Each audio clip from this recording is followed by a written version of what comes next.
მოგესალმებით კოლეგებო, მივესალმებით ამ სწრე საზოგადოებას, რომელიც გვიცხერს. საპროცედურო საკითხთა და წესების კომიტეტის ხდომას გახსნილად ვაცხადებ. დღეს ჩვენ მეგობრებო გვაქვს განსახილველი 4 საკითხი. ეხლა მე თქვენ შემოგთავაზებთ დღის წესრიგს იმ თანმიმდევრობით, რა თანმიმდევრობითაც ჩვენ გვექნება განხილვა ხდომაზე. პირველ საკითხად იქნება წარმოდგენილი კომიტეტის ხდომაზე თანამდებობის პირის სავალდებულო დასწრებისა და კომიტეტის ხდომაზე თანამდებობის პირის მოსმენის შესახებ პარლამენტის კომიტეტებისგან მიღებული ინფორმაციის შედეგები, რომელსაც მე მოგახსენებთ, ასევე შემდეგი მეორე საკითხი იქნება ბატონი ავთანდილ კახნიაშვილის მიერ წარმოდგენილი საკანონმდებლო წინადადება პარლამენტის რეგლამენტში ცვლილების შეტანის თაობაზე. მომდევნო საკითხი, მესამე საკითხი ისევ ამ ბატონის ავთანდილ კახნიაშვილის მიერ წარმოდგენილი საკანონმდებლო წინადადება იქნება საქართველოს პარლამენტის რეგლამენტში ასევე ცვლილების შეტანის თაობაზე. და ბოლო საკითხად, მეგობრებო, ჩვენ მეორე მოსმენით განვიხილავთ კანონპროექტთა პაკეტს, რომლის პირველი ძირითადი კანონპროექტი გახლავთ საქართველოს პარლამენტის რეგლამენტში ცვლილების შეტანის თაობაზე კანონპროექტი თანდართულ კანონპროექტებთან ერთად, რომელსაც კომიტეტს წარუდგენს საქართველოს პარლამენტის თავმჯდომარე ბატონი შალვა პაპუაშვილი. ეს არის ჩვენი დღევანდელი მუშაობის დღის წესრიგი. გთხოვთ ხელისაწევით დავადასტუროთ დღის წესრიგი. დიდი მადლობა. კი ბატონო, პირველი საკითხი, როგორც მოგახსენეთ, გახლავთ ინფორმაცია კომიტეტის ხდომაზე თანამდებობის პირის სავალდებულო დასწრებისა და კომიტეტის ხდომაზე თანამდებობის პირის მოსმენის შესახებ პარლამენტის კომიტეტისაგან მიღებული ინფორმაციის შესწავლის შედეგების შესახებ. მე მას მოკლედ მოგახსენებთ, რომ საქართველოს პარლამენტის კომიტეტებისგან მოწოდებული ინფორმაციის დამუშავებისა და შესწავლის შედეგად დადგინდა, რომ 2025 წლის 1 იანვრიდან 25 წლის 1 მარტის ჩათვლის პერიოდში პარლამენტს არც ერთ კომიტეტს არ მიუღია გადაწყვეტილება კომიტეტის ხდომაზე თანამდებობის პირის მოწვევის შესახებ. აგრეთვე არც ერთ შემთხვევაში ფრაქციას არ მოუთხოვია კომიტეტის ხდომაზე სავალდებულო წესით თანამდებობის პირის დასწრება. შესწავლილ პერიოდში ასევე საქართველოს პარლამენტის რეგლამენტის მე-40 მოხდის პირველი პუნქტით გათვალისწინებულ არც ერთ თანამდებობის პირს მიუმართავს საქართველოს პარლამენტის კომიტეტისათვის შესაბამისი კომიტეტის ხდომაზე მოსმენის მოთხოვნით. საქართველოს პარლამენტის რეგლამენტის მე-40 მუხლის მე-9 პუნქტის შესაბამისად შესწავლის შედეგები წარადგინება საქართველოს პარლამენტის ბიუროს, როგორც მოგეხსენებათ, აგრეთვე საპროცედურო საკითხთა წესების კომიტეტი უზრუნველყოფს აღნიშნული ინფორმაციის პარლამენტის ვებ-გვერდზე გამოქვეყნებას. ეს არის ინფორმაცია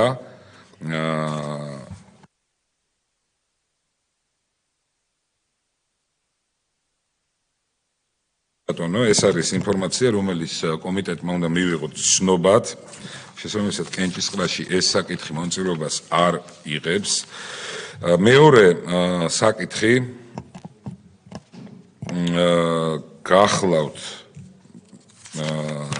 საკანონმდებლო წინადადებები, მეორე და მესამე საკითხი და ამ ორ საკითხთან დაკავშირებით მე მინდა ქავტონ მაკას აპარატის უფროს ვთხოვო, რომ ორიოდის სიტყვით კომიტეტს მოახსენოს თუ რასთან დაკავშირებით ვთხოვა ბატონმა კახნიაშვილმა შესაბამისი ცვლილების შეტანა, რა არის მისი სურვილი, რომ რა ცვლილება განხორციელდეს საქართველოს პარლამენტის რეგლამენტში. კი ბატონო, მოგესალმებით. წარმოდგენილი საკანონმდებლო წინადადება გულისხმობს საქართველოს პარლამენტის რეგლამენტის 37 მუხლში ცვლილების განხორციელებას და წინადადების ავტორის მოსაზრებით კომიტეტის ფუნქციებს უნდა დაემატოს ნორმის განმარტების შესაძლებლობაც. საქართველოს პარლამენტის რეგლამენტის მე-10 თავი აწესრიგებს საკანონმდებლო პროცესს მთლიანად. ასევე ნორმატიული აქტების შესახებ საქართველოს კანონის მე-17 მუხლის თანახმად წარმოდგენილ საკანონმდებლო ინიციატივას უნდა დაერთოს თან განმარტებითი ბარათი სადაც მიეთითება ზოგადი ინფორმაცია კანონპროექტის მიღების მიზეზის, პრობლემის რომლის გადაჭრასაც მიზნად ისახავს კანონპროექტი, ასევე არსებული პრობლემის გადასაჭრელად კანონის მიღების აუცილებლობას და ასე შემდეგ. კანონის მოსალოდნელი შედეგები და სხვა ზოგადი ინფორმაცია, რომელიც მისცემს შესაძლებლობას დაინტერესებულ პირებს კონდეთ ზოგადი წარმოდგენა განსახორციელებელი მოსალოდნელი ცვლილებების შესახებ. რაც შეეხება კონკრეტულად სამართლებრივ შეფასებას ან ნორმის განმარტებას, ამას ახორციელებენ საერთო სასამართლოების შესახებ კანონით დადგენილ ფარგლებში და ასევე საკონსტიტუციო სასამართლო საქართველოს საკონსტიტუციო სასამართლოს შესახებ საქართველოს ორგანული კანონით დადგენილი წესით. შესაბამისად, საქართველოს პარლამენტის კომიტეტებისთვის აღნიშნული უფლებამოსილების მინიჭება ცდება ზოგადად კომიტეტის ფუნქციებს და ამიტომ წარმოქმნილი საკანონმდებლო წინადადებით გათვალისწინებული ცვლილებების განხორციელება არ არის მიზანშეწონილი. კი ბატონო, მეორე საკითხზეც ბრძანეთ და შევეჯამოთ. კი ბატონო, მეორე საკითხი შეეხება საქართველოს პარლამენტის რეგლამენტის 224 მუხლი ცვლილების განხორციელებას. წინადადების ავტორის მოსაზრებით აღნიშნული მუხლი უნდა ითვალისწინებდეს აგრეთვე კომიტეტის თავმჯდომარის პასუხისმგებლობას იმ შემთხვევაში, თუ იგი დაარღვევს კანონპროექტის განხილვის ვადებს ან პროცედურას, ასევე პარლამენტის თავმჯდომარის პასუხისმგებლობას ხელფასის დაკავების სახით, თუ იგი დაარღვევს რომელიმე თანამდებობის პირის განწესებისათვის კონკურსის გამოცხადების ვადებს. უნდა აღინიშნოს, რომ პარლამენტის რეგლამენტით დეტალურად არის გაწერილი თითოეული საკითხის განხილვის ვადა. ასევე საჭიროების შემთხვევაში ამ განხილვის ვადის გაგრძელების შესაძლებლობა, ასევე დეტალურად არის დადგენილი როგორც ვადების ათვლის წესი, ასევე ვადის დინების თუ შეჩერების თუ გაგრძელების წესი, რაც გამორიცხავს ვადების ათვლის განსხვავებულ ინტერპრეტაციას. ამასთანავე, ცალკე თავით არის გათვალისწინებული პარლამენტის რეგლამენტში თანამდებობის პირების განწესება თანამდებობებზე, სადაც ასევე ყოველ კონკრეტულ შემთხვევაში გათვალისწინებულია კონკურსის გამოცხადების ვადა, წესი და პირობები. ასევე ცალკე თავი ეთმობა რეგლამენტში თანამდებობის პირების პასუხისმგებლობას, მათ შორის გათვალისწინებულია სანქციები ხელფასის დაკავების სახითაც, ასე რომ ეს სანქციები შეიცავს აგრეთვე წამყვანი კომიტეტის მიერ კანონპროექტის განხილვისათვის დადგენილი ვადის დარღვევის შემთხვევაში პასუხისმგებლობას, ასევე დადგენილი წესით ბიუროს მიერ აღნიშნული ფაქტის განხილვისა და შესაბამისი კომიტეტის თავმჯდომარის პასუხისმგებლობის საკითხის დასმის შესაძლებლობასაც. ამდენად რეგლამენტი დეტალურად არის დარეგულირებული აღნიშნული საკითხი და ამ ცვლილების განხორციელების საჭიროება არ არსებობს. მადლობთ ხალხო, მოკლედ ბატონ ავთადელ კახნიაშვილს რა თქმა უნდა აქტიურობისთვის, რომელსაც ის მუდმივად იჩენს, ნამდვილად ეკუთვნის მადლობა და კარგია, როდესაც ჩვენი ქვეყნის მოქალაქეები ასე ყურად იღებენ საკანონმდებლო პროცესს და სურთ მასში ცხადია საკუთარ წვლილი შეტანა, თუმცა ეს მისმენ წარმოდგენილი საკანონმდებლო წინადადებები ამ შემთხვევაში როგორც პირველი ასევე მეორე არ არის იმ სამართლებრივი შინაარსის, რომ მას მხარდაჭერის პერსპექტივა კონდეს ჩვენი გადაწყვეტილებით და აზრით. პირველ შემთხვევაში, როგორც აპარატის პროსმა ისაუბრა და რაც არის საკანონმდებლო სულისკვეთება, განმარტებას ნორმის შესახებ განმარტებითი ბარათი იძლევა მას იმ მომენტში, როდესაც პარლამენტი იღებს კონკრეტულად ამა თუ იმ ნორმას, ამა თუ იმ საკანონმდებლო სივრცის შემადგენელ ნაწილად. შესაბამისად, თუ კი პარლამენტი დაიწყებს უკვე მიღებული გადაწყვეტილების, ანუ ამ შემთხვევაში ნორმის განმარტებას, ის აუცილებლად რაღაც კონკურენციაში შევა საერთოდ და საკონსტიტუციო სასამართლოებთან, რაც ბუნებრივია, რომ ნამდვილად არ წაადგება სამართლებრივი პროცესი ერთი მხრივ და მეორე იქნება კონტრპროდუქტიული ახსულების ნაწილში, გამოიწვევს დაბნეულობას და იქნება არასწორი და ეს არის ყველაფერი კანონსაწინააღმდეგო. ეს პირველი საკითხი, ამიტომ განმარტებას კანონმდებელი, რომელსაც იძლევა კანონმდებელი განმარტებით ბარათში, უნდა იყოს ის სივრცე, რითაც ჩვენი მოქალაქეები თუ კონკრეტული უწყებები თანამდებობის პირები სარგებლობენ ნორმის შინაარსის დასადგენად, სხვა შემთხვევაში უკვე სამართალწარმოების ეტაპზე, სამართალწარმოების ეტაპზე ხდება ამა თუ იმ ნორმის განმარტება. ეს არის ერთი საკითხი და შესაბამისად მე მსურს რომ დავაყენო კენჭისყრაზე ეს საკითხი, ვინ არის მომხრე რომ უარყოფილი იქნას. ხო, ისიც შეიძლება, ვინ არის მომხრე რომ უარყოფილი იქნას საკანონმდებლო წინადადება და არ იქნას ხარდაჭერილი ჩვენს მიერ. კი ბატონო, ეს არის ერთი საკითხი. შემდგომ მეორე საკითხი, რომელიც მოგვახსენა ქალბატონმა მაკამ, ეხება ასევე ბატონი ავთანდილ კახნიაშვილის წინადადებას სანქციების შემოღება გამკაცრების შესახებ, რომელსაც ისედაც ითვალისწინებს საქართველოს პარლამენტის რეგლამენტი. აქედან გამომდინარე, ამ მოცემულობაში რაღაც ცვლილების შეტანა ამდულად არ წარმოადგენს იმ რაღაც აუცილებელ სამართლებრივ წინაპირობას, რომ რეგლამენტით გათვალისწინებული მოწესრიგება კიდევ უფრო მეტად რაღაცა გაღრმავდეს. ეს საკითხი ისედაც მოწესრიგებულია საქართველოს პარლამენტში. ამ შემთხვევაში მე დავაყენებ წინადადებას იმას საკითხს კენჭისყრაზე, ვინ არის მომხრე, რომ უარყოფილი იქნას საკანონმდებლო წინადადება წარმოდგენილი, ხარდაჭერილია. ჩვენ ყველა საკითხი განვიხილეთ, გარდა ერთისა, ეს არის საქართველოს პარლამენტის რეგლამენტის ცვლილების შეტანის თაობაზე კანონპროექტი თანდართული კანონპროექტებთან ერთად, რომელსაც პარლამენტის თავმჯდომარე მოგვახსენებს და სანამ ბატონი შალვა მობრძანდება, რამდენიმე წუთით გამოვაცხადოთ ტექნიკური შესვენება. განვაახლოთ სხდომა, კოლეგებო, მოგესალმებით ბატონ შალვა. გთხოვთ მობრძანდეთ ტრიბუნასთან. ბატონ შალვა, როგორც უკვე გითხარით, მეორე მოსმენით წარმოგვიდგენ საქართველოს პარლამენტის რეგლამენტის ცვლილების შეტანის თაობაზე კანონპროექტს თანდართულ კანონპროექტებთან ერთად. თქვენის ნებართვით ბატონ შალვა, ჩვენ შეგვიძლია ასეთ სამუშაო რეჟიმზე შევთანხმდეთ, ვიტყვი კონკრეტულად თავებს გამოვაცხადეთ და ამ თავებში რა ცვლილებაც განიცადა პირველი მოსმენიდან მეორე მოსმენამდე, თქვენი შეხედულებით ეს საკითხი შეგვიძლია საზოგადოებას ჩვენს კოლეგებს ვაცნოთ. კი ბატონო, მოგესალმებით ბატონო თავმჯდომარე, მოგესალმებით კოლეგებო. მზად ვარ თქვენს შემოთავაზებული პროცედურით. კარგი, დავიწყოთ მაშინ. ეს არის თავი პირველი ზოგადდებულებები. აქ რაიმე ცვლილების შემოთავაზება არ მაქვს. კი ბატონო. კითხვები, შენიშვნები, მოსაზრებები კოლეგებს არა აქვთ ასეთი. შემდეგი მეორე თავი ახალდარჩეული პარლამენტი. აქ მეხუთე მუხლის მეორე პუნქტში რედაქციული ხასიათის ცვლილებაა, სადაც ცენტრალური საარჩევნო კომისია, შემდგომში ცესკო, ასე ვთქვათ, გაშიფრულად არის ერთიანი სახელწოდება. კი ბატონო. კითხვები, მოსაზრებები კოლეგებს ამ საზოგადოებას არა აქვს, ბატონ შალვა, თავი მესამე პარლამენტის წევრი.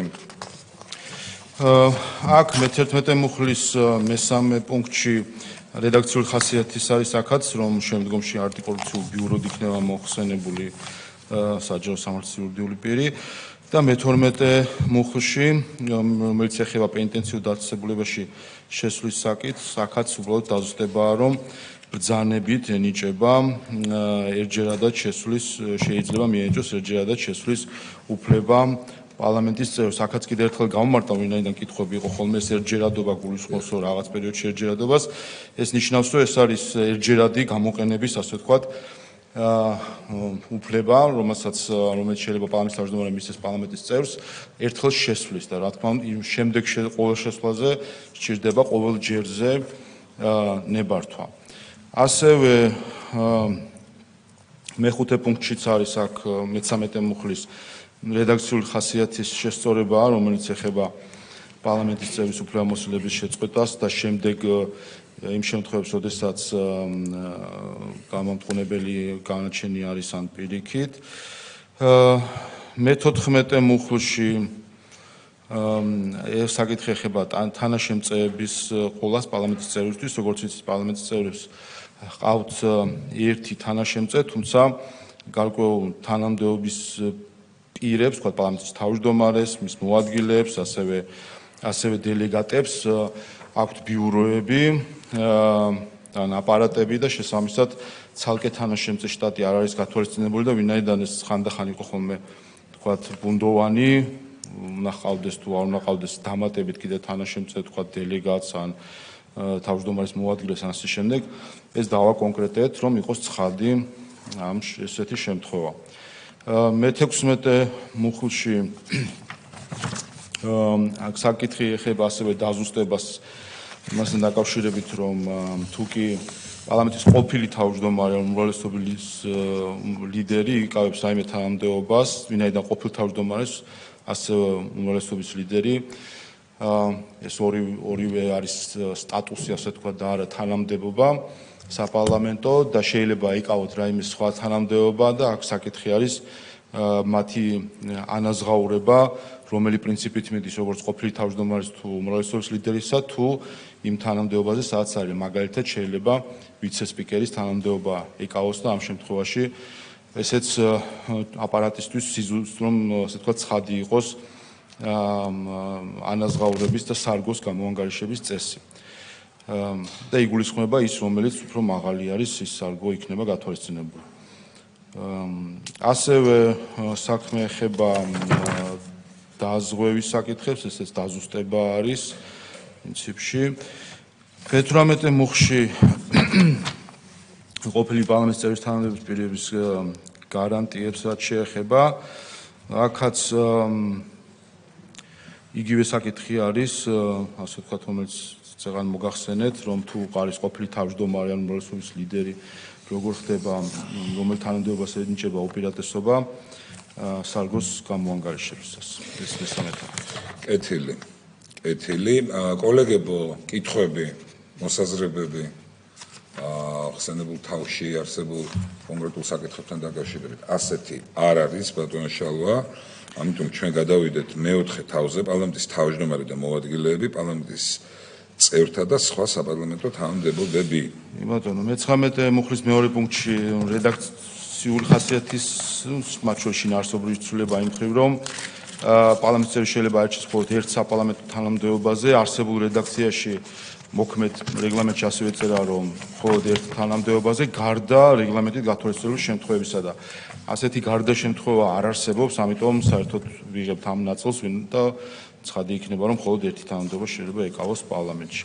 21 მუხში, სადაც არის პარლამენტის თავმჯდომარის უფლებამოსილების ჩამონათვალი, ასე ვთქვათ, ეს ჩამონათვალი ხელახლა დახარისხებას გთავაზობთ, თემატურად რომ დაჯგუფდეს და მათ შორის მიუახლოვდეს კონსტიტუციურ უფლებამოსილებებს და შინაარსობრივად მსგავსი უფლებამოსილებები ერთად დაჯგუფდა და ასე უფრო ადვილად ახმადი არის ეს საკმაოდ ვრცელი ჩამონათვალი.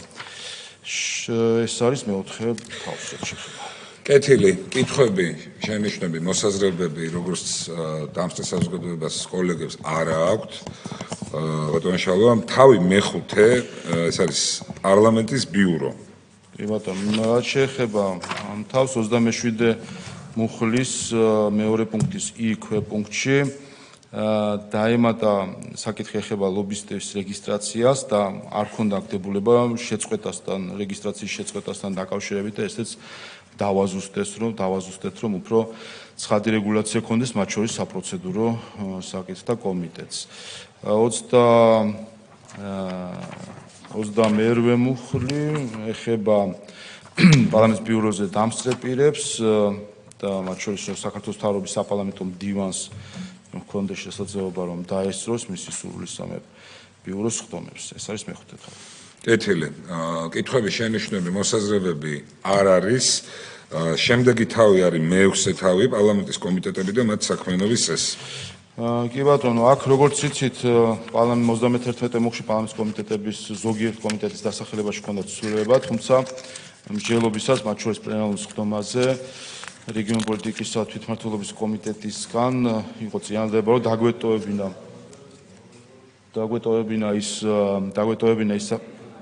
დაგვეტოვებინა ის სახელწოდება, რომელიც დღესაც მოქმედებს რეგიონული პოლიტიკისა და თვითმმართველობის დასახელება დარჩება, როგორც იყო აქამდე. შემდეგ 38 მუხლში კომიტეტის ხდომას სხდომის საკითხი, აქ საკითხი ეხება გაცდენებს და დღემდე იყო რომ ამის დადასტურება ხდებოდა საავადმყოფო ფურცლით, თუმცა პრაქტიკაში საავადმყოფო ფურცელი, რაც ასე ვთქვათ, თავად ეს ფორმა შეიძლება ჩანაცვლებული იყო სხვა შესაბამისი დოკუმენტით და პრაქტიკაში ასეც იყო, ამიტომ ეს პრაქტიკა ავსახეთ პროექტშიც და იქნება რომ ასე ვთქვათ ავადმყოფობის დადასტურება მოხდება საავადმყოფო ფურცლით ან სხვა შესაბამისი დოკუმენტით. ასევე საკითხი ეხება ჩამონათვას, რომელზეც არ ცელდება კანონპროექტის დაჩქარებული წესგანხილვის შემთხვევები და ასე შემდეგ. და აქ პრაქტიკაში რაც არის, ასე ვთქვათ, დაემატა უფლებამოსილების ცნობის და ადამიანის შეწყვეტის საკითხი, ფრაქციის რეგისტრაციის საკითხი, პროპორციული წარმომადგენლობის კვოტის განსაზღვრის საკითხი. ვინან ესეც, ასე ვთქვათ, სწრაფად განსახილველი საკითხებია ხოლმე და დღესაც რეალურად პრაქტიკაში გარკვეული ვადების დაცვა ვერ ხერხდება, იმიტომ რომ ეს პროცედურული ხასიათის საკითხებია, რომელიც მნიშვნელოვანია, რომ მალევე გადაწყდეს ხოლმე. სხვა რედაქციული ხასიათის საკითხები არის და აქაც რედაქციული ხასიათის შესწორებებია, მე-6 თავი ეს არის. ბატონო 46 და 52 მოხლებში. კეთილი. კოლეგებო, კითხვები, შენიშვნები, მოსაზრებები ასევე არ არის, ბატონო შალვა, არც კოლეგებისგან, არც დამსწრე საზოგადოებისგან, იმიტომ შეგვიძლია გადავიდეთ მე-7 თავზე, რომელიც დასახელებაც არის ფრაქცია. ფრაქციებსაც შეეხება 55 მუხლში, მეორე პუნქტში დაზუსტებული არის ფრაქციის დაფინანსების საკითხი. აქამდე არსებული რედაქციის დღეს მოქმედით მათ შორის ფრაქციის დაფინანსება განისაზღვრება საბაზო დაფინანსებით და ასევე ან შეიძლება ყოფილიყო რაღაც პროპორციული წარმომადგენლობა. რეალურად პრაქტიკაში დაფინანსება არის საბაზო პლუს ფრაქციის წევრების ჯამი და ეს ალტერნატივები არ გამოიყენება, ამიტომ რაღაც ან საბაზო და ან წარმომადგენლობა, ან კომბინაცია, ასე ვთქვათ, მით უმეტეს რომ კრიტერიუმები არ არის განსაზღვრული, რა შემთხვევაში უნდა მოხდეს ერთი ან მეორე მიდგომის ფორმულის აღება არ გვაქვს და ამიტომ ცხადი რომ იყოს, აქაც დაზუსტა, რომ იქნება ერთი წესი, რომ არის საბაზო დაფინანსება, რომელსაც ყველა ფრაქცია იღებს, თანხა რომელიც დგინდება მათ შორის ბიუროს მიერ და პლუს გარდა ამისა, ყველა ფრაქციას შემდეგ დაემატება მის თითო წევრზე გადაანგარიშებით გარკვეული თანხა. კეთილი. კითხვები, კოლეგებო, მოსაზრებები, შენიშვნები არ არის ასეთი, არც კოლეგები, არც დამსწრე საზოგადოების შემთხვევაში, ამიტომ გადავიდეთ ბატონ შალვა მე-8 თავზე პარლამენტის სათათბირო ორგანოები. ბატონო, აქ რაც შეეხება აქ ცვლილებები არ არის მე-8 თავში. ბატონო, კითხვები, შენიშვნები ასევე არ არის. თავი მე-9 დროებით საგამოძიებო კომისია. დროებით საგამოძიებო კომისიაში აქაც ჩანაცვლა, როგორც იცით, სხვა კომისიებში და დღეს მოქმედი რედაქციით არის, რომ ამ კომისიებს ყავს თავმჯდომარე და მდივანი. ეს რაღაც, ასე ვთქვათ, ძველი რეგულაციებიდან შემორჩენილი წესი არის. პრაქტიკაში რაიმე დანიშნულება, ასე ვთქვათ, ამ გაყოფას, ასე ვთქვათ, ამ ფუნქციურ გაყოფას არ აქვს, რომ მდივანი, რომელიც თითქოს რაღაც სხვა საკითხებზე აგებს პასუხს და თავმჯდომარე სხვა. ამიტომ როგორც საგამოძიებო კომისიებში, ისე სხვა კომისიებში ასე ვთქვათ, პრაქტიკაში არსებული რაც მიდგომებია ხოლმე ნებისმიერ ორგანოსთან დაკავშირებით, არის თავმჯდომარე კომისიის და იქნება კომისიის თავმჯდომარის მოადგილე, რომელიც მის ფუნქციებს შეასრულებს. აქამდეც დღეს მოქმედი რედაქციითაც მდივანი ამავე დროს მოვალეობას ასრულებდა თავმჯდომარის, თუ კი ის ადგილზე არ იყო, თუმცა რატომაც გაყოფილი იყო, რომ თქვათ, ოქმის წარმოება მდივნის ფუნქცია იყო და არა თავმჯდომარის და ეს ხელოვნური დაყოფა საჭირო არ არის და აქედან გამომდინარე იქნება თავმჯდომარე და მისი მოადგილე. ასევე 62 მუხლში აქაც დაიმატა, რომ თავმჯდომარის უფლებამოსილება რეგლამენტი და ასევე კომისიის დებულებით განისაზღვრება. ეს იყო მე-9 თავი. კი ბატონო, კეთილი. კითხვები, შენიშვნები, მოსაზრებები არ არის ასეთი. გადავიდეთ მე-10 თავზე სხვა დროებითი კომისიები. აქ 71 მუხლში გამეორება იმისაც პრინციპში 72 მუხლში როგორ იქმნება, რომ არის ან თავმჯდომარის ან 1/5 პარლამენტის წევრების და ასე შემდეგ ინიციატორები ვინ არიან, ამიტომ პირველ პუნქტში პირველი წინადადება წაიშალა, ვინაიდან ის 72 მუხლში არის ისედაც ასახული და გამეორება იყო. 60 ახალი ნუმერაციით უკვე 73 მუხლი თანამდებობის პირებსაც შეეხება, აქაც თავმჯდომარესთან დაკავშირებით მოხდა, ასე ვთქვათ, გადანაცვლება, უბრალოდ რომ ასე ვთქვათ, თანმიმდევრობა სწორი ყოფილიყო მისი უფლებამოსილების. 75 მუხლში ახალი ნუმერაციით ეხება ასევე დროებით კომისიის უფლებამოსილების შეწყვეტის საკითხებს, სადაც გამეორდა ის, რაც საგამოძიებო კომისიებში გვაქვს. ასევე 78 მუხლსაც შეეხება საქმე ეხება ანგარიშს დროებითი კომისიის, სხვა დროებითი კომისიის და ვინაიდან ამ ახალი რედაქციით, რეგლამენტის ახალი რედაქციით დროებითი კომისია შეიძლება შეიქმნას პარლამენტის უფლებამოსილების ვადით, იცით აქამდე დღეს მოქმედი რედაქციით შეზღუდვა იყო ისე როგორც საგამოძიებო კომისიაში 3+3, ხოლო ახალი რეგლამენტით შეიძლება შეიქმნას არაუმეტეს მოწვევის ვადისა, თუმცა მოწვევის ვადით შეიძლება იყოს შექმნილი იმისთვის რომ კომისიის ანგარიში ჰქონდეს პარლამენტს და მოახსენოს თუ რა შედეგები თუ მიგნებები აქვს და ვინაიდან მოწვევის ბოლოს უკვე საარჩევნო პერიოდი არის და ისე არ იყოს რომ თქვა პარლამენტმა ვერ მოისმინოს ანგარიში, აქ შემოვიღეთ წესი, რომ უფლებამოსილების ვადის გასვლამდე 3 თვით ადრე უნდა წარმოადგინოს ანგარიში, ან სულ მცირე წელიწადში ერთხელ და ამით უზრუნველყოფილი იქნება, რომ უფლებამოსილების ბოლო წელსაც თავის დროზე იქნას წარმოდგენილი ანგარიში და პარლამენტმა შეძლოს ამ ანგარიშის გაცნობა თუ მოსმენა. ამით დასრულდა. კი ბატონო, კეთილი კითხვები, მეგობრებო, მოსაზრებები ასეთი არ არის.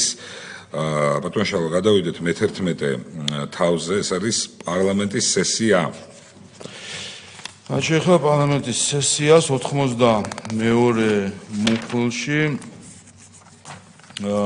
საკითხი ეხება პლენარის ხდომის გაგრძელებას, როგორც იცით, ახალი რედაქციით ერთი რომ დადგინდება რომ 12-დან 21 საათამდე მუშაობს პლენარული ხდომა, დღეს არსებული რედაქციით 7 საათამდეა და შემდეგ ვაგრძელებთ ხოლმე 9 საათამდე და 9 საათის შემდეგ კი მხოლოდ იმ შემთხვევაში გრძელდებოდა თუ გარკვეულ ანგარიშებს ეხებოდა საკითხი და კანონპროექტების განხილვა 9 საათის შემდეგ აღარ ხდებოდა. ახალი რედაქციით ერთი არის რომ შემოდის რომ ავტომატურად 9 საათამდე არის ეს გაგრძელება აღარ იქნება საჭირო. რა თქმა უნდა თუ 9 საათამდე დასრულდა ხდომა ამოწურა დღის წესრიგის საკითხები დასრულდება ხდომა და გარდა ამისა შემოვიღეთ შესაძლებლობა რომ ყველა საკითხთან დაკავშირებით პარლამენტი თუ მიიღებს ხდომა გადაწყვეტილებას დამცველთა უმრავლესობით გაგრძელდეს საკითხის ამოწურვამდე და გადაწყვეტილების მიღებამდე, რაც ნიშნავს, რომ თუ კი მიმდინარეობს რაიმე პროექტის განხილვა 9 საათის შესრულდა ამ ცვლილების შემდეგ პარლამენტს პლენარის ხდომას ექნება შესაძლებლობა რომ გააგრძელოს საკითხი, არ გადადოს მომდევნო დღისთვის, დაასრულოს საკითხის განხილვა და ასევე ჩაატაროს კენჭისყრები. ამითი თავიდან იქნება აცილებული მათ შორის თქვათ პროცედურული ინსტრუმენტების გამოყენება საკითხის გაწევლისა, რომ იმ დღეს არ მოესწროს და აიძულოს პარლამენტი, რომ შემდეგ დღეს ჩანიშნოს შემდეგი ხდომა და პარლამენტს ექნება უფრო ეფექტიანად მუშაობის შესაძლებლობა. მეორე პუნქტში მეორე პუნქტის მეორე ნაწილი წავშალეთ, იქიდან გამომდინარე, რომ იქ არის ჩამონათვალი ცალკეული საკითხების, აი დღეს ჩამონათვალი გვაქვს, როდის შეიძლება გაგრძელება და ვინაიდან ზოგადი წესი შემოგვაქვს, რომ ნებისმიერი საკითხი შეიძლება გაგრძელდეს მის ამოწურვამდე, ამიტომ ამ ჩამონათვალს დამატებით უკვე აღარ არის დატვირთვა აღარ აქვს, ვინაიდან იქნება არა მხოლოდ ეს საკითხები, არამედ ნებისმიერი საკითხი, რომელიც მიმდინარე საკითხია, განიხილავს, აი მის ამოწურვამდე შეუძლია გააგრძელოს. თუმცა ახალი საკითხის დაწყება არ შეუძლია, ამასაც უნდა ხაზი გაუსვათ. 84 მუხლში რედაქციული ხასიათის ცვლილება არის ნაცვლად ჩამონათვალისა, რომ საკითხი პრეზიდენტს და მთავრობის საპარლამენტო დივანს ეხება, ხდება მითითება უბრალოდ მუხლზე და ამით ხდება მოწესრიგება. 87 მუხლი ეს არის უკვე შემდეგი თავი ბატონ შალვა. ანუ ჩვენ 92 მუხლით მე-11 თავს ვასრულებთ. შესაბამისად თუ არის კითხვები, შენიშვნები კოლეგებს ვკითხავ. ასეთი არის? კი ბატონო, ისმენთ ხალხ კონკრეტა? აი საკითხის ამოწურვასთან დაკავშირებით მეკითხება უფრო დაზუსტება, რომ პაკეტში შედის რამოდენიმე კანონპროექტი და ეს ხო არ ეხება კონკრეტულ ერთ კანონპროექტს, სიტყვაზე ზოგიერთი კანონპროექტი უფრო დიდხანს განიხილება და პაკეტის ამოწურვას ხო გულისხმობს? დიახ, კი გულისხმობს, რომ პაკეტი, რომელიც გამოდის ერთ საკითხად, იმ პაკეტის ამოწურვას გულისხმობს. კი ბატონო, მეტი კითხვები, მოსაზრებები არ არის, ამიტომ შეგვიძლია გადავიდეთ მე-12 თავზე, ეს არის პარლამენტის პლენარული სხდომა. 94 მუხლს მოგახსენეთ უკვე, 97 მუხლს რაც შეეხება პლენარულ სხდომას, აქ რეგლამენტში ასეთი წესი გვაქვს ჩვენ მოქმედ რეგლამენტშიც, რომ დილით სხდომის გახსნამდე ფრაქციის ხელმძღვანელები სხდომის თავმჯდომარეს აწვდიან ინფორმაციას, ვინ არ ესწრება მათი ფრაქციიდან სხდომას და რატომ არ ესწრება. შემდეგ ეს ასე ვთქვათ, ხდება სხდომის თავმჯდომარესთან და ნუ ეს დასწრება არ დასწრების საკითხი, როგორც ისიც მნიშვნელოვანია, იქიდან გამომდინარე, რომ თუ კი ეს არის არასაპატიო მიზეზით და არ დასწრება, ამ შემთხვევაში საპროცედურო საკითხთა კომიტეტი განიხილავს და არის შესაბამისი ფინანსური სანქცია არასაპატიო მიზეზით პლენარული სხდომის გაცდენისთვის. რეალურად პრაქტიკა პარლამენტში არის შემდეგი, რომ დასწრება არ დასწრება აღირიცხება რეგისტრაციით. თვის ბოლოს საპროცედურო საკითხთა კომიტეტი ასე ვთქვათ, უყურებს იმას თუ ვინ დაესწრო, ვინ არ დაესწრო, რა მიზეზებით არ დაესწრო, ამისი მოკითხვა ხდება და შემდეგ განსაზღვრა იყო თუ არა ეს საპატიო თუ არასაპატიო მიზეზი და აქედან გამომდინარე გადაწყვეტილების მიღება. აი ეს რაც რეგლამენტში აი ამ შემთხვევაში ამოღებულია, ეს პრაქტიკაში რეალურად არ ხორციელდებოდა, რომ ყოველ დღე ფრაქციის თავმჯდომარემ ასე ვთქვათ უპატაკოს სხდომის თავმჯდომარეს, აი რატომ ვინ ესწრება და ვინ არ ესწრება. მათ შორის აქ გათვალისწინებულია, რომ ფრაქციაში შიგნით ვალდებულება, რომ ფრაქციის ხელმძღვანელს უთხრას ფრაქციის წევრმა, რატომ არ ესწრება სხდომას.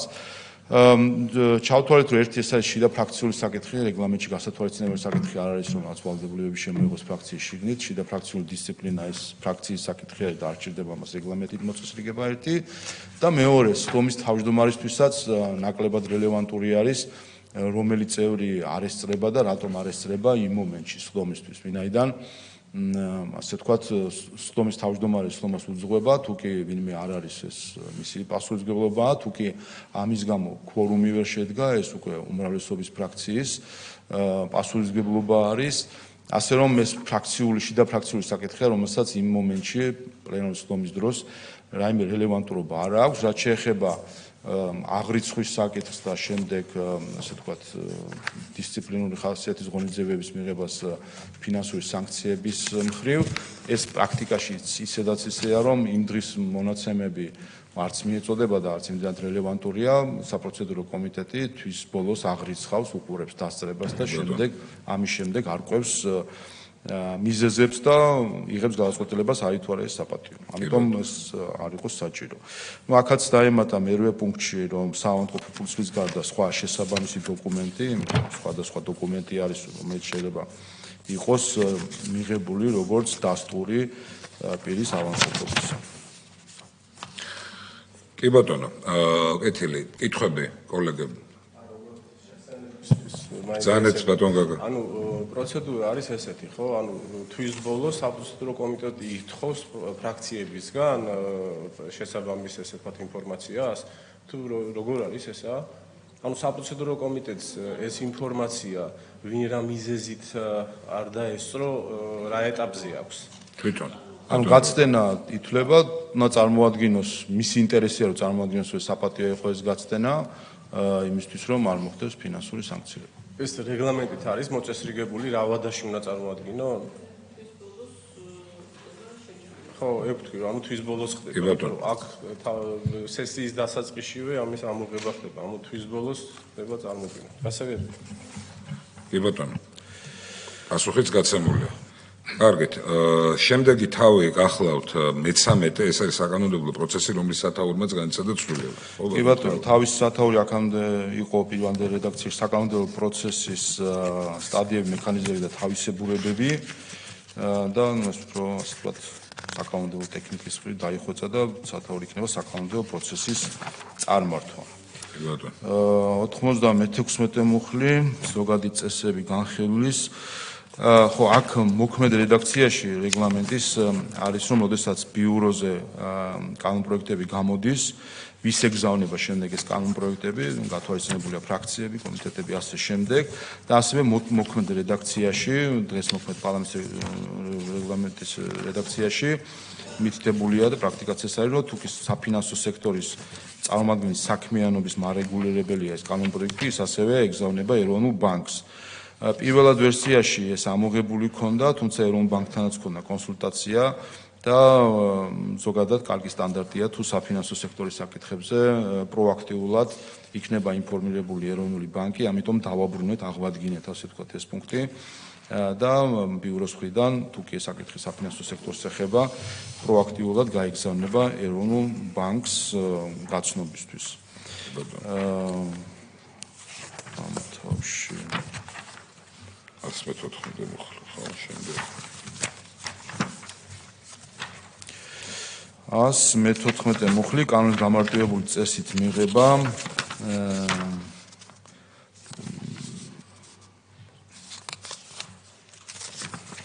ვაკაც პრინციპში რაღაც ზედმეტი რეგულაცია იყო რომელიც ამოვიღეთ შენიშვნებთან დაკავშირებული ვადები ვინაიდან გამარტივებული არის და მნიშვნელოვანია ხოლმე ასე ვთქვათ შინაარსობრივად დიდად არ არის საკითხი, არის მნიშვნელოვანი სწრაფად გადაწყვეტილების მიღება და აქ რაღაც მოსაზრებებისთვის ცალკე ვადები აღარ არის.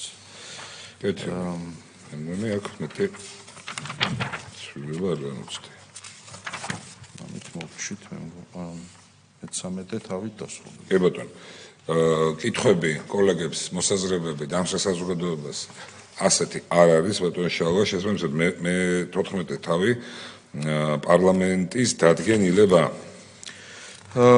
ხო, აქ 129 მუხლში კონცეფციას რაც შეეხება პრინციპში სარედაქციო ხასიათის არის რომ არანაკლებ 1/5-ის ინიცირება და სავალდებულო კომიტეტი ეს ტერმინოლოგიური დაზუსტება. კი ბატონო. ამ საკითხთან დაკავშირებით, ამ თავთან დაკავშირებით თუ არა გაქვთ შეკითხვები, კოლეგებო, გადავიდეთ უკვე შემდეგ თავზე, ეს არის მე-15 თავი საერთაშორისო ხელშეკრულებები. ხო, ეს თავი იყო მანამდე იყო ცოტა შემდეგ 154 მუხლიდან იყო ჩამოყალიბებული ბიუჯეტის განხილვის საკითხების შემდეგ, თუმცა მათ შორის იურიდიულ დეპარტამენტთან კონსულტაციის შედეგად საჭირო ჩავთვალეთოთ ცოტა წინ გადმოვწიოთ იქ სადაც დადგენილებები არის და ვინაიდან ესეც ერთ-ერთი დოკუმენტია რომელსაც იღებს პარლამენტი ასე ვთქვათ ლოგიკურად მას მიყვეს და 129 მუხლიდან იყო საერთაშორისო ხელშეკრულებების თავი სხვა მხრივ შინაარსობრივი ცვლილება არ განუცდია უბრალოდ გადმოვიტანეთ რამდენიმე მუხლით წინ კეთილი კითხვები შენიშვნები ასეთი არ არის ამიტომ გადავიდეთ მე-16 თავზე პარლამენტის საბიუჯეტო უფლება-მოსილებები.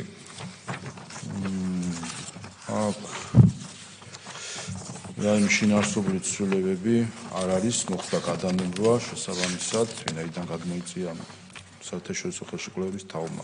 კეთილი, მე კითხვები, კოლეგებო, მოსაზრებები გამსწრე საზოგადოებას არა აქვს, ბატონო შალვა, შესაბამისად მე-17 თავი ეს გახლავთ საქართველოს პარლამენტის სახელმწიფო აუდიტის სამსახურისა და ბიუჯეტის ფორმირება ხაზინადართა საბჭო, თუმცა აქ სათაურმაც განიცადა ცვლილება, როგორც ხედავთ. დიახ, ვინაიდან თავში მოგახსენეთ პირველივე მუხლებში, რომ იქ მიეთითა, რომ ცენტრალური საარჩევნო კომისიის შემთხვევაში მისი აბრევიატურა CESCO გამოიყენება, აქაც ნაცვლად სრული სახელისა CESCO არის მითითებული.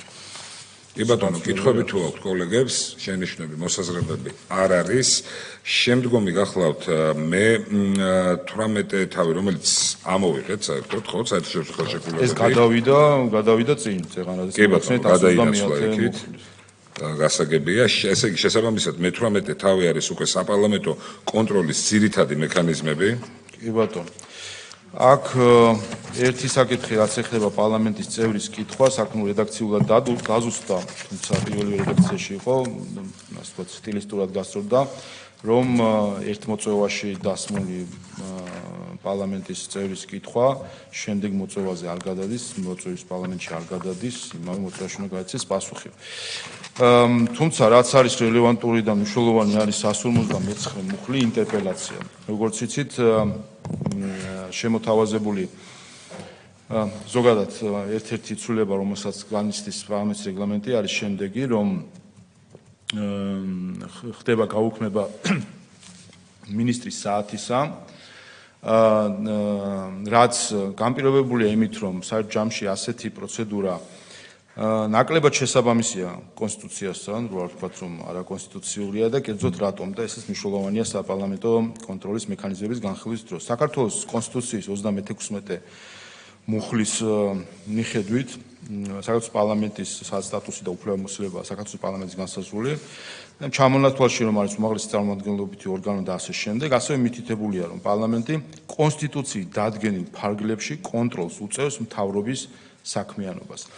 ამ მუხლის ჩანაწერი მნიშვნელოვანია და ამბობს, რომ კონტროლს ახორციელებს იმ ფარგლებში, რომელიც დადგენილია კონსტიტუციით. ანუ რა ინსტრუმენტების კონსტიტუციაში არის გათვალისწინებული, პარლამენტიც სწორედ ამ ინსტრუმენტებს უნდა მიჰყვეს. ვინაიდან ის რაც არის კონსტიტუციაში გათვალისწინებული, მათ შორის პარლამენტის შეკითხვა, ინტერპელაცია, ასე შემდეგ, კომიტეტზე დაბარება, იმ შემთხვევაში თუ კი შესაბამისი პირი, ვინც ანგარიშვალდებულია პარლამენტთან, არ ასე ვთქვათ, არ ასრულებს ამ ვალდებულებას, წარმოადგენს კონსტიტუციის დარღვევას და შეიძლება იმპიჩმენტის საფუძველიც გახდეს. ერთი სხვი და მეორე სხვი ეს დაცვა არის აღმასრულებელი ხელისუფლების გარკვეულწილად, რომ პარლამენტი რაღაც დამატებით ინსტრუმენტებს არ გამოიგონებს, რომელიც ცდება კონსტიტუციას. გამიჯვნის პრინციპით სწორედ ეს არის, რომ კომპეტენციები გასაზღვრული არის კონსტიტუციით და ამ კონსტიტუციურ ფარგლებში უნდა იყოს. ანუ პირველი დანაწესი, რომ პარლამენტი კონსტიტუციით დადგენილ ფარგლებში უნდა ახორციელებს საპარლამენტო კონტროლს და ეს ფარგლები რაც არის დადგენილია პრინციპში კონსტიტუციით, რაც თქვი რომ დეპუტატის შეკითხვა, ინტერპელაცია, კომიტეტზე დაბარება 54 მუხლი მაგალითად, რომ მთავრობის წევრი სხვა ანგარიშვალდებული პირი ვალდებულია დაესწროს პარლამენტის და მისი კომიტეტების თუ კომისიის სხდომებს და ასე შემდეგ, ანუ ეს დაბარების მექანიზმი, ყველა ეს მექანიზმი არის აღწერილი კონსტიტუციაში. რაც არ არის აღწერილი კონსტიტუციაში, ეს არის მინისტრის საათი, რომელიც ჩვენ მოქმედ რეგლამენტში გვაქვს, რომ წელიწადში ერთხელ მინისტრი მოდის და ხდება მისი საქმიანობის საპარლამენტო კონტროლი. ამიტომ არსებული მექანიზმი მინისტრის საათისა საერთო ჯამში შეუსაბამო არის კონსტიტუციასთან. მეორე მხრივ, რა თქმა უნდა, მნიშვნელოვანი არის და ინტერესიც არის, რომ რაც შეიძლება რომ ასე ვთქვათ შესაძლებლობები აღმასრულებელი ხელისუფლების და ანგარიშვალდებული პირების მოწვევისა, მოსვლისა პარლამენტში იყოს სხვადასხვა გვარი და კვლავ კონსტიტუციის ფარგლებში, იმისთვის რომ და ასევე პრაქტიკული მხრივ რომ არ იყოს ბევრი პროცედურული ბარიერი, რომელიც განსაკუთრებით ეს ოპოზიციას ეხება, რა თქმა უნდა, რომ ოპოზიციას შეუქმნის ბარიერებს და ვერ ექნება შესაძლებლობა, ასე ვთქვათ, კონტაქტისა ანგარიშვალდებულ პირთან და მისი საპარლამენტო კონტროლის განხორციელების. აქედან გამომდინარე, ინიცირებულ პროექტშიც მიდგომა იყო, რომ მინისტრის საათი, როგორც არაკონსტიტუციური, ასე ვთქვათ, გარკვეული პროცედურა ამოვიღოთ, მაგრამ ამის სანაცვლოდ ინტერპელაცია გავხადოთ უფრო მოქნილი, ადვილი, მარტივი, ხელმისაწვდომი და ამ პირველად ვერსიაში სწორედ ეს შემოთავაზება იყო უპირველეს ყოვლისა, რომ ყოველ სასესიო კვირას, პლენარული სხდომების ყოველ კვირას იქნებოდა ინტერპელაციის დღე და ამით ვაორმაგებდით და საერთო ჯამში ანუ გამოდის, რომ ყოველ სასესიო პლენარული სხდომების კვირას იქნებოდა ინტერპელაცია. იცით რომ მანამდე იყო სესიის დროს თუ არ ვცდები 3 თუ 2 თუ 3 შესაძლებლობა, შემდეგ გავზარდეთ ეს და თვეში 1 იყო და ახლა ამ ინიციატივით ყოველ კვირას იქნება შესაძლებელი. და ასევე პროცედურები, თუმცა დროები იგივე დავტოვეთ, რაც დღეს ინტერპელაციის დროს არის ხოლმე, გამოსვლები და ასე შემდეგ. და პლენარული თომისზე განხილვის დროსაც გახსოვთ, რომ რაც შორის ოპოზიციის მხრიდანაც, ხალხის ძალის მხრიდან იყო შენიშვნა, რომ ინტერპელაციამ შეიძლება ვინაიდან ინტერპელაცია გულისხმობს წინასწარ ხდება, ასე ვთქვათ, არსებული რედაქციით, ამ შორის ინიციირებული რედაქციით, რომ 10 დღით ადრე ხდება კითხვის გაგზავნა, მოდის ადრესატი და ზუსტად ამ კითხვაზე გასცემს პასუხს. ეს ართმევდა იმ შესაძლებლობას, რომელიც მინისტრის საათის დროს ჰქონდათ, რომ სპონტანურად დაესვათ რაიმე კითხვა. ამიტომ მათთან კონსულტაციითაც, ასე ვთქვათ, გავამდიდრეთ ინტერპელაციის მექანიზმი შესაძლებლობით, რომ იყოს არამხოლოდ წერილობითი, არამედ ადგილზე ზეპირი კითხვები და მოკლედ შემდეგ ვერსია მინდა შემოგთავაზოთ. კერძოდ, პირველი არის, რომ როგორც არსებულ ინიციირებულ რედაქციაში, უბრალოდ აქაც ხდება გაზრდა, რომ ყოველი სასესიო კვირის 4 შაბათი და 5 შაბათი 12-დან 3 საათამდე იყოს ინტერპელაციის დღე თუ პროცედურა. რა თქმა უნდა, იმ შემთხვევაში თუ კი არსებობს კითხვები მინისტრთან თუ სხვა ანგარიშ ვალდებულ პირთან.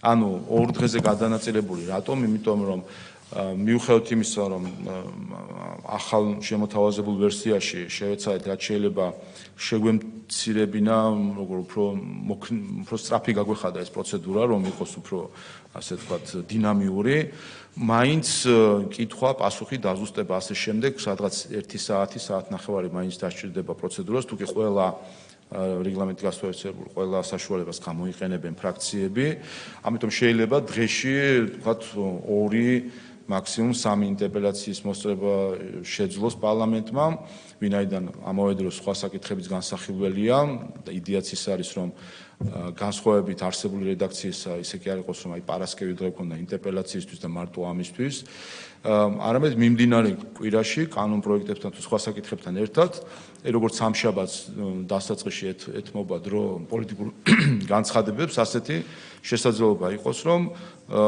ნაწილი იყოს, ასე ვთქვათ, იმ დღის საპარლამენტო საქმიანობისა და არ იყოს რაღაც ცალკე თითქოს გამოყოფილი დღე. აქედან გამომდინარე 2-3 საათი არის, რაც პარლამენტმა შეუძლია დაუთმოს ამ თემას, იმისთვის რომ საკანონმდებლო საქმიანობასაც ხელი არ შეეშალოს და განიხილოს შემდეგ კანონ პროექტები. ასე რომ შემოთავაზებული ვერსია ასეთი არის, რომ 4 შაბათს ყოველ სასესიო კვირის 4 შაბათი და 5 შაბათი არის ინტერპელაციების პროცედურებისთვის გამოყოფილი, თუ კი არსებობს კითხვები, ასე ვთქვათ, დღის წესრიგის დამტკიცების შემდეგ, ანუ 12 საათიდან 3 საათამდე იქნება ეს პროცედურები.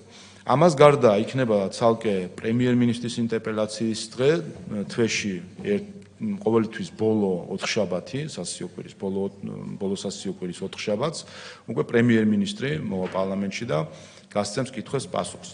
ამას გარდა უფრო იმისთვის, რომ უფრო აქტუალური იყოს თავად ინტერპელაცია და აქტუალურ საკითხებს ეხებოდეს, შევამცირეთ დრო, აქამდე თუ იყო 10 დღე, სამუშაო დღე ინტერპელაციის დღემდე, ანუ რეალურად 2 კვირით ადრე უნდა დაესვა კითხვა ავტორს და შეიძლება ეს აქტუალური 2 კვირაში აღარ იყოს რაღაც საკითხი.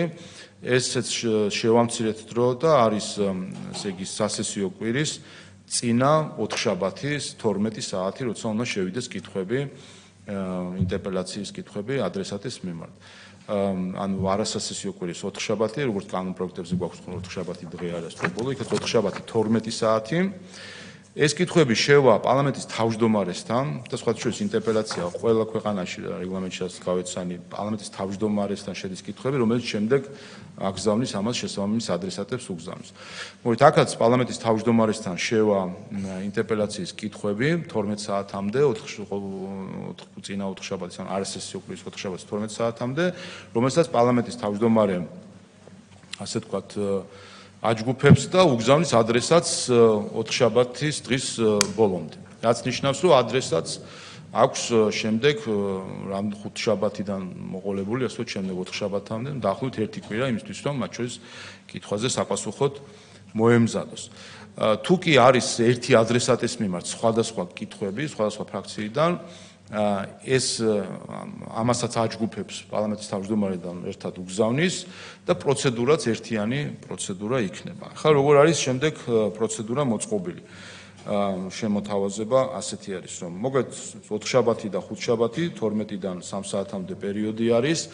2 შაბათის ბიუროზე სასიო კვირის ბიურო ამ განრიგს განსაზღვრავს თავად ადრესატებთან და ავტორთან კონსულტაციით, რომ თქვა 4 შაბათი და რაოდენობიდან გამომდინარე, თუ კი არის პირობითად 5-6 ადრესატი, შეიძლება 2 დღეზე გადანაწილდეს, თუ კი არ არის პირობითად 4 შაბათსვე ჩაიხურება, ასე ვთქვათ და ამ განრიგსაც პარლამენტის ბიურო დაადგენს. შემდეგ უკვე პლენარული სხდომის დროს 12 საათზე ასე ვთქვათ, დღის წესრიგის მიღების შემდეგ იწყება ინტერპელაციის პროცედურა, როგორც თქვი, თუ კი ერთი ადრესატის მიმართ არის რამდენიმე სხვადასხვა ჯგუფიდან ასე ვთქვათ კითხვა, ერთიანდება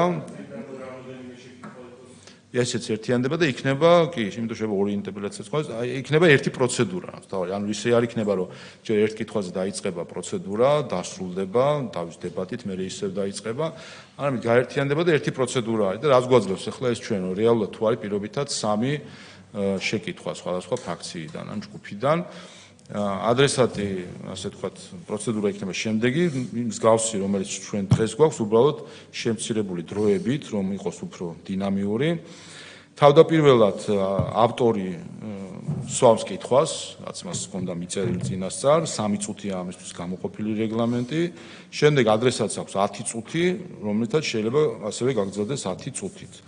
და ეს მოგეთ ეს ამ კითხვებს, როგორც მინისტრის საათის დროს იყო პრინციპში კითხვებს ესე აგროვებს, აქაც წერილობით კითხვები ხა ისე წინასწარ ცნობილია.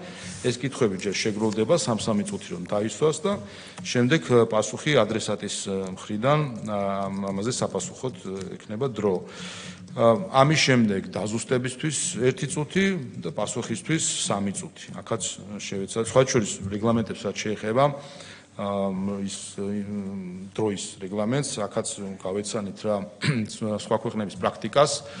ჩვენი რეგლამენტი საკმაოდ გულუხვია დროის გამოყოფის მხრივ და ასეც თუ კი გავიხსენებთ და ვაკვირდებით ხოლმე სხვა პარლამენტების მუშაობას, თუნდაც ევროპარლამენტი ან სხვა, ხედავთ ხოლმე რომ იქ დებატების დროსაც წუთ ნახევარი და რაღაც ასეთი დროებია ხოლმე გამოყოფილი.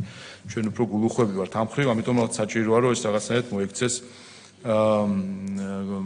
კაცრ რეგლამენტში, იმიტომ თუ გავიხსენებთ ინტერპელაციები ჩვენთან 5-6 საათი გრძელდებოდა ხოლმე ერთი ინტერპელაციის, რაც მაყურებლისთვისაც შეიძლება არ იყოს ინტერესიანი და ჯობია რომ გძელი სიტყვა მოკლედ თქვათ ხოლმე, ჩემ თავზეც უნდა თქვა ეს ყველაფერი მიგრძელდება ამ პუნქტზე უკვე საუბარი. მოკლედ ამის შემდეგ დაზუსტებების შემდეგ შემოგვაქვს შესაძლებლობა ზეპირი შეკითხვებისა. რომ ადგილზე ფრაქცია თუ ჯგუფმა, რომელსაც აქვს ინტერპელაციის ავტორობის უფლება, 2-2 კითხვა ზეპირი დასვა, რომელიც შეიძლება არ იყოს იმ თემატიკის, რაც იყო წერილობით კითხვები, ანუ რაღაც სპონტანური კითხვა იყოს. გამომდინარე იქიდან შეიძლება კითხვა საჭიროებდეს მომზადებას, ასევე გათვალისწინებული გვექნება 15 წუთიანი შესვენების შესაძლებლობა. თუ კი ადრესატი მზად არის პასუხისთვის ან არ სჭირდება დრო, მას შეუძლია უარი თქვას და ეს შესვენებაც არ იქნება.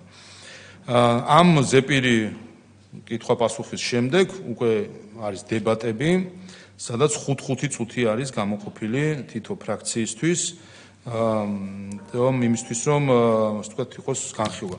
დღეს არსებული რედაქციით არის რომ ფრაქციის წევრების მიხედვით არის და არა უმეტეს 75 წუთისა და ესეც პრინციპში ახანგრძლივებდა ინტერპელაციას და უფრო რაღაც პოლიტიკური გამოსვლების სახეს აძლევდა. კიდევ ხაზი რომ გაუსვა, ჩვენი მიზანი არის რომ ინტერპელაცია გავხადოთ დინამიური, სწრაფი, მიუახლოვოთ ეგრეთ წოდებულ კითხვის დროს, რომელიც რამდენიმე პარლამენტში question time ესეთი დასახელებით არსებობს, სადაც ყოველ სასიო კვირას მიდის მთავრობა და დაახლოებით 1 საათიანი რეგლამენტია ხოლმე, ზოგან არც კი. 45 წუთიდან 2 საათამდე, რაც ასეთია პრაქტიკა. პასუხობენ კითხვებს, მათ შორის სპონტანურად დასაულ კითხვებს, ზოგან არის რომ წინასწარ თემატიკას ეუბნებიან, მათ შორის რომ იცოდეს რომელი მინისტრი მოვიდეს, ზოგან არის რომ სპონტანურია კითხვები და სპონტანურად უნდა გასცეს პასუხი. ამიტომ ვცდილობთ რომ ეს საუკეთესო პრაქტიკები ავიღოთ და ჩვენი ინტერპელაციაც მიუახლოვოთ ფაქტობრივად იდენტური ვაქციოთ კითხვის დროისა. და ამიტომაც მნიშვნელოვანი არის ამ რეგლამენტების შემცირება. როგორც ვთქვი, არსებული არის რომ ფრაქციის წევრების რაოდენობაზე თითო წუთი, თუმცა არა უმეტეს 75 წუთისა და რაც საბოლოო ჯამში ზრდის შესაძლებლობას. აქ იყო მათ შორის შენიშვნა, რომ ფრაქციების სიდიდის მიხედვით თანაბარი დროის მიცემა რამდენად სამართლიანი არის, თუმცა მათ შორის ჩვენი საპარლამენტო გამოცდილებიდან ვფიქრობ 5 წუთი არის ის დრო, როდესაც პოლიტიკურად მკაფიო, ასე ვთქვათ, გზავნილის ჩამოყალიბება არის შესაძლებელი. მთავარი მიზანი, მათ შორის იმაზე ვფიქრობდით, ბოლოს დებატების ნაწილი საერთოდ ხომ არ მოგვეღო და ეს კითხვა-პასუხი ყოფილიყო, თუმცა ვინაიდან რაც თემატიკას ეხება და მაინც ეს პოლიტიკური დღის წესრიგის ნაწილი არის პოლიტიკური ჯგუფებისა და მათ შორის ჯანსაღი ინტერესი რომ გამოიყენონ საკითხი, პასუხი მისთვის რომ საკუთარი პოლიტიკური დღის წესრიგი წაწინონ, რა თქმა უნდა, მივცეთ შესაძლებლობა პოლიტიკურ ჯგუფებს ადგილზე რომ ასე ვთქვათ, შეაჯამონ და აფიქსირონ თავისი პოლიტიკური პოზიციები და 5 წუთი აქ ასე ვთქვათ, ვფიქრობ საკმარისი არის იმისთვის რომ გამოთქვან თავის მოსაზრება და აქაც სამართლიანობას დიდად მე მგონი საფრთხე არ იქნება თუ კი ვთქვათ 80 წევრიან ფრაქციას და 10 წევრიან ფრაქციას თანაბარი დრო ექნება, იმიტომ რომ სათქმელი მაინც იმ 5 წუთში ჩაეტევა, რაც უნდა იყოს. აი ეს არის ახალი წესი, რაცაც გთავაზობთ. საერთო ჯამში კიდევ ერთხელ ვთქვათ, ვიღებთ რას, რომ ჩვენ რეალურად აი ამ განხილვების პროცესში პარლამენტში მათ შორის იყო კოლეგების მხრიდან რა კითხვები, რომ მინისტრის საათის გაუქმება, ვინაიდან ministris საათი გულისხმობდა, რომ რაღაც მომენტში გრაფიკით გათვალისწინებით ministri მოდის ყველა შემთხვევაში და დეპუტატებს აქვს შესაძლებლობა რომ ყველა საკითხზე კითხვა დაუსვან. ამის გაუქმება ხომ არ გამოიწვევს რომ ნაკლებად გვეყოლება აღმასრულებელი ხელისუფლების წარმომადგენლები შემდეგ პარლამენტში, ვინაიდან რაღაცნაირად ეს დაბარების პროცესს გავს და ასე ვთქვათ კითხვის გაგზავნა და ასე შემდეგ. ამიტომ ამისი კომბინირება გავაკეთეთ და ვფიქრობ რომ მათ შორის მიდგომაც უნდა შეიცვალოს რომ რეალურად ჩვენ ვაწესებთ რომ 4-შაბათ, 5-შაბათი არის ინტერპელაციის დღე 12-დან 3 საათამდე და არის არა ასე ვთქვათ რაღაც დაბარების პროცედურა, არამედ რეალურად ასე ვთქვათ ბუნებრივი პროცესია რომ 4-შაბათს, 5-შაბათს იყვნენ მინისტრები, ვის მიმართაც არსებობს საკითხები, პასუხები აინტერესებთ და ხდება ასე ვთქვათ შეგროვება ამ კითხვების და არ არის რაღაც ის განსაკუთრებული პროცედურა რომ აი ახლა უნდა ინტერპელაციით დაგიბარო. პარლამენტის თავმჯდომარესთან შეგროვება ამ კითხვების, რა ინტერესი არსებობს რომელი მინისტრის თუ სხვა ანგარიშვალდებული პირის მიმართ, ამის წინასწარ შეტყობინება და შემდეგ მინისტრის მოსვლა. ანუ ამას რომ მივცეთ უფრო ასე ვთქვათ კითხვის დროის აი პროცედურა რომელიც მაგალითად ბრიტანეთის პარლამენტში არის, მივცეთ ამისი სახე ასეთ პირდაპირ ასეთ ფორმას ვერ შემოვიღებთ აი კონსტიტუციური შეზღუდვიდან გამომდინარე, რომელიც ამ კონსტიტუციით გათვალისწინებული ინსტრუმენტები და ფარგლებში უნდა მოხდეს კონტროლი. კონსტიტუცია გვაძლევს ინტერპელაციას როგორც ინსტრუმენტს, რომელიც შეგვიძლია ამას მოვარგოთ. ესეც მნიშვნელოვანია პრინციპში ვიცოდეთ რა ფარგლები აქვს ინტერპელაციას კონსტიტუციიდან გამომდინარე. ამბობს შემდეგ რამეს, რომ ფრაქციას 7-კაციან ჯგუფს ასე შემდეგ ინტერპელაციის უფლება აქვს ინტერპელაციის წესით შეკითხვით მიმართოს მთავრობას და სხვა ანგარიშვალდებულ პირს, რომელიც ვალდებულია დასმულ შეკითხვას პარლამენტის სხდომაზე უპასუხოს. ანუ ფარგლები არის შემდეგი, რომ შეკითხვით მიმართვა, ეს უნდა მიმართოს შეკითხვით და ის ვალდებულია რომ პლენარულ სხდომაზე უპასუხოს. რატომ არის ეს მნიშვნელოვანია? არსად არ წერია კონსტიტუციაში, რომ წინასწარ უნდა მიმართოს შეკითხვით, წერილობით უნდა მიმართოს შეკითხვით, წერილობით უნდა უპასუხოს შეკითხვაზე და ასე შემდეგ. ამიტომ ეს გვაძლევს ჩვენ იმის მოქნილობას, რომ მათ შორის ზეპირი კითხვაც შემოვიღოთ თუმცა ვინაიდან ეს ინტერპელაცია არის, რაღაც ინიცირება უნდა მოხდეს. მინიმუმ საორგანიზაციო მხრივაც უნდა ვიცოდეთ, რომ ოთხშაბათს მინისტრებმაც რომ დაიგეგმონ, რომ ვინ მოვიდეს, ასე ვთქვათ, და ამიტომ წინასწარ უნდა იცოდნენ, ვის მიმართ არსებობს კითხვა. რომ არ ქონდეს ისეთი მდგომარეობა, რომ მაგალითად მთელი მთავრობა მოვიდეს და ვთქვათ, ორ მინისტრთან არსებობს კითხვა, დანარჩენი წევრები მთავრობისა, ასე ვთქვათ, ამ ხრივ ტყუილად იმყოფებიან, ასე ვთქვათ, ვინაიდან მათ მიმართ კითხვები არ არსებობს. ამიტომ წინასწარ შეგროვება კითხვების უზრუნველყოფს, რომ დაიგეგმოს მთავრობად შესაბამისად, თავისი დღის წესრიგით დაგეგმონ და ვინც მიმართაც არსებობს კითხვები, დაიგეგმონ, რომ მოვიდნენ პარლამენტში და ზეპირი შეკითხვა, რომელსაც კონსტიტუციის ასევე არ ზღუდავს, იძლევა შესაძლებლობას, რომ ადგილზე სპონტანური კითხვას დაისვას, თუ კი რაიმე ინტერესი არსებობს დამატებითი მთავრობის წევრის მიმართ. შესაბამისად, ჩვენი იმედი და გათვლა რაში არის, რომ ჩვენ ეს კულტურა დავამკვიდროთ, რომ ამ პერიოდულობით ყოველ კვირა მეტნაკლებად, რა თქმა უნდა, ინტერესი და კითხვა არსებობდეს, მთავრობის წევრები თუ სხვა ანგარიშვალდებული პირები არიან პარლამენტში, ვისმენთ პასუხებს გარკვეულ კითხვებზე, თვეში ერთხელ პრემიერ-მინისტრი არის პარლამენტში, აქაც გროვდება წინასწარ კითხვები და პასუხობს ამ კითხვებს და არის ასევე შესაძლებლობა შემდეგ მცირე პოლიტიკური დებატის. ეს კეთილი, მადლობა დეტალური ახსნისთვის, ბატონ შალვა, კითხვა აქვს ბატონ ირაკლის, გადაგიშვილს გისმენთ. ბატონ შალვა, ინტერპელაციასთან დაკავშირებით და კონკრეტულად ამ ზეპირის სპონტანურ შეკითხვასთან დაკავშირებით, როგორც გავიგე და თუ სწორად გავიგე, თითოეულ ფრაქციას და პოლიტიკურ ჯგუფს ეძლევა შესაძლებლობა, რომ ორი ზეპირის სპონტანური შეკითხვა დასვას. ამ შემთხვევაში ბალანსი ხო არ იქნება დარღვეული უმრავლესობის ფრაქციის ან წევრთა რაოდენობის გათვალისწინებით შეიძლება 90 კაციან ფრაქციას სპონტანურ ან უფრო მეტი შეკითხვა გაუჩნდეს, ვიდრე მცირერიცხოვან პოლიტიკურ ჯგუფებს ან ფრაქციებს. აი ბალანსის დარღვევის ანალიზი ხო არ გვექნება. კიდევ დავაგროვოთ ბატონ შალვა კითხვები, მაგრამ დიახ, ხალხთან მეც ანალოგიური კითხვა მქონდა, ვინაიდან აქ არის არა უმეტეს ორი ზეპირი შეკითხვისა და ხო არ არის ვთვლი, რომ ცოტა გაიზარდოს ეს კვოტა, ვინაიდან არის ფრაქცია, რომელსაც ყავს სიტყვაზე 80 კაცი ფრაქციის წევრი და არიან სხვა ფრაქციები, რომლებსაც არ აყავთ ან პოლიტიკურ ჯგუფს.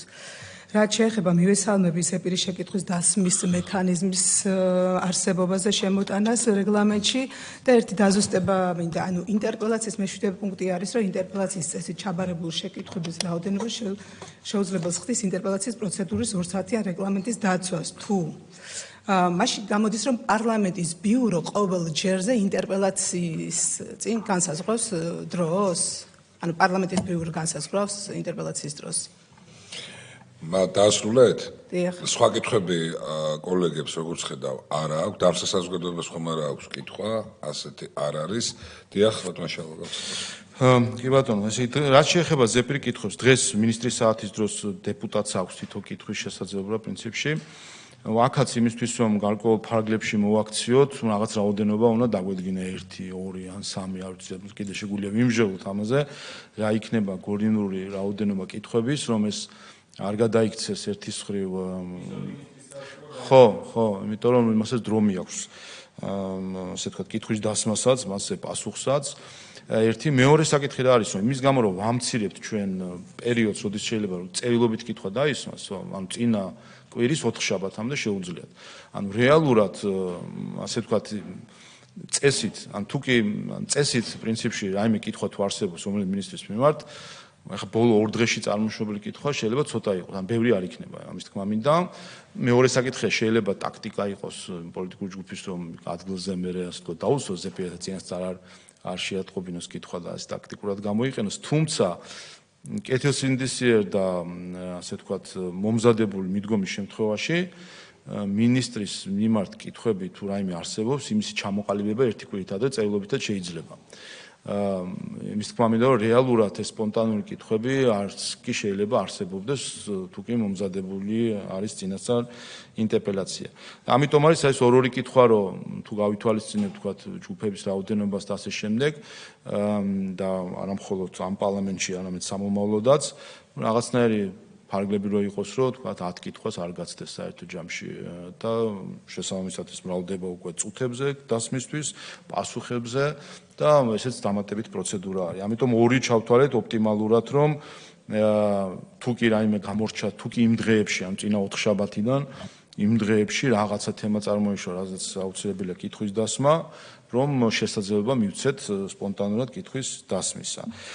და აქაც ახლა დიდ პატარობაში დიდად აღარ შევედით, იმ ხრივ რომ ინტერპელაცია პრინციპში ეს უფრო ოპოზიციის ინსტრუმენტი არის, ვინაიდან უმრავლესობა სხვა არხებიც აქვს კომუნიკაციის საკუთარ მთავრობასთან და მთავრობა არის უმრავლესობის მთავრობა. ამიტომ ამ შემთხვევაში უპირატეს მდგომარეობაში მაინც უფრო ოპოზიცია უნდა იყოს, თუ კი რაოდენობებზე ვიტყვით, ანუ წესით ოპოზიციას უფრო მეტი უნდა მივცეთ, თუ კი სხვადასხვა რაოდენობა უნდა იყოს. ეს ერთი, მეორე რაც შეეხება ბიუროს მიერ დადგენას. ხო, ესეც ასე ვთქვათ, დამზღვევ ნორმად არის, რომ პირობითად თუ 6 მინისტრის მიმართ არის კითხვები, თავად გვაჩვენებს შემდეგ ეს დროები რეგლამენტის, რომ ფიზიკურად შეუძლებელი იქნება რომ ჩაეტიოს ერთ დღეში და ანუ ორ დღეშიც რომ ჩაეტიოს. 5 შაბათიც ამიტომ არის შემოღებული, რომ მაინც თუ რაღაც არის, შეიძლება 5 შაბათსაც გაკეთდეს და თუ კი ფიზიკურად შეუძლებელია, ბიურო ხედავს, რამდენი ინტერპელაცია არის და პირობითად 8 მინისტრის მიმართ არის კითხვა. აქ უნდა, ასე ვთქვათ, გარკვეული გამოსავალი ნახოს. ახალი რედაქცია, ეს თქვენ რომელიც გაქვთ ეს კიდე შეცვლილი რედაქცია არის, შეუძლია შეამციროს დროები, მათ შორის შეუძლია გადაიტანოს სხვა ინტერპელაციის დღეს, თქვა 4 შაბათიდან 5 შაბათზე გადაიტანოს, ან შემდეგ სასესიო კვირაზე გადაიტანოს. აქ მოქნილობა უნდა მივცეთ პრინციპში ბიუროს, მათ შორის ვიფიქრებდი იმაზე, რომ არა მხოლოდ დროები შეამციროს, არამედ იქნება მივცეთ შესაძლებლობა, რომ გარკვეული პროცედურა შეიძლება ამოაგდოს კიდევაც, მაგალითად, არ ვიცი, დაზუსტების კითხვას რაღაც, თუმცა ეხა იმასაც იმდენი დრო არ მიაქვს, რომ ამოღება ღირდეს, მაგრამ ნუ მინიმუმ შეუძლია, რომ დროები შეამციროს, ან გადაწიოს სხვა დღეს. ესეც დაზღვევის სახით რო ქონდეს. კი ბატონო. დაზუსტებები არ არის, როგორც ხედავ, ბატონ შალო, შესაბამისად მე-19 თავზე შეგვიძლია გადავიდეთ, ეს არის საპარლამენტო კონტროლი თავდაცვის სფეროში.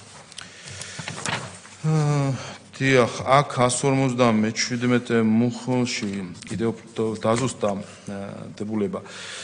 კერძოდ ჩვენ აქ მე-5 მე-6 პუნქტები გვაქვს, რომელიც ეხება ნდობის ჯგუფს და ეხება შემდეგ კომიტეტს. ნდობის ჯგუფთან დაკავშირებით არის რომ საიდუმლო სახელმწიფო შესაძლებლობებთან დაკავშირებით აძლევს ინფორმაციას, იღებს ინფორმაციას ნდობის ჯგუფი, თუ კი გარკვეულ თანხას აღემატება 2 მილიონზე მაღლა არის.